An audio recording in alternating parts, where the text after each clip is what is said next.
नमस्कार.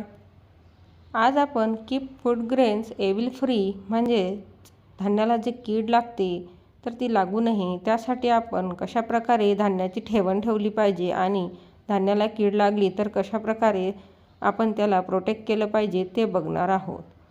धान्याला कीड लागली की धान्य हे वेस्टच होतं. ते होऊ नये त्यासाठी काही टिप आणि ट्रिक्स पाहाव्या लागतात. चला तर आपण आज व्हिडिओला सुरुवात करूया. तुम्हाला व्हिडिओ आवडल्यास नक्की सबस्क्राईब करा. मी अशा प्रकारे एक टिश्यू पेपर घेतलेला आहे. त्या टिश्यू पेपरवर आपल्याला 2 चम्मच कस्तुरी मेथी घ्यायची आहे आणि थोड्याफार लवंगा घ्यायच्या आहेत. आपण हे कॉटनच्या कपड्यातही बांधू शकतो, पण मी टिश्यू पेपरमध्ये घेतलेला आहे. यामधून कस्तुरी मेथी आणि लवंगचा फ्लेवर बाहेर पडेल तर ही कीड होणार नाही. याला व्यवस्थित अशा प्रकारे बांधून घ्या किंवा तसंही ठेवलं तरी काही हरकत नाही. हे अशा प्रकारे ठेवून आपण देऊया आणि यावर आपलं धान्य टाकून घेऊया. हे मटकी आहे. मटकीमध्ये पण खूप सारी कीड होत असते.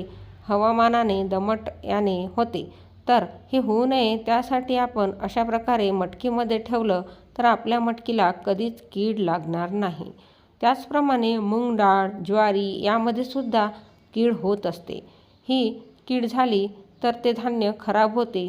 तर ते होऊ नये म्हणून यामध्ये मी 2-3 लवंगा आणि कस्तुरी मेथीच ठेवणार आहे. हे व्यवस्थित पॅक करून मुगाच्या डाळीमध्ये किंवा मुगामध्ये आपण ठेवू शकतो. ज्या ज्या धान्यामध्ये अशा प्रकारे कीड होत असेल त्यामध्ये तुम्ही हे ठेवू शकता. त्यामुळे काय होईल की आपल्या ज्या धान्यातील कीड आहे ती होणारच नाही आणि झाली तरी ती आपल्याला लगेच दिसेल, कारण की हे जे आपण टाकलेलं आहे त्यामुळे त्या स्मेलने ते कीड प्रोटेक्ट होईल.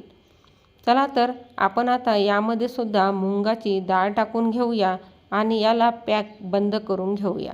अशा प्रकारे व्यवस्थित सर्व झाल्यानंतर हे आपण असं ठेवलं तर आपल्या धान्यात कधीही कीड होणार नाही आणि व्यवस्थित राहील. तुम्हाला हा व्हिडिओ कसा वाटला तुम्ही मला कमेंटमध्ये नक्की सांगा आणि चॅनलला सबस्क्राईब करा, बेल आयकॉन क्लिक करा. हे अशा प्रकारे व्यवस्थित ठेवल्यामुळे आपलं धान्य हे चांगलंच राहतं. मी सर्वच धान्यामध्ये अशा प्रकारे व्यवस्थित टाकून ठेवत असते. त्यामुळे धान्य छान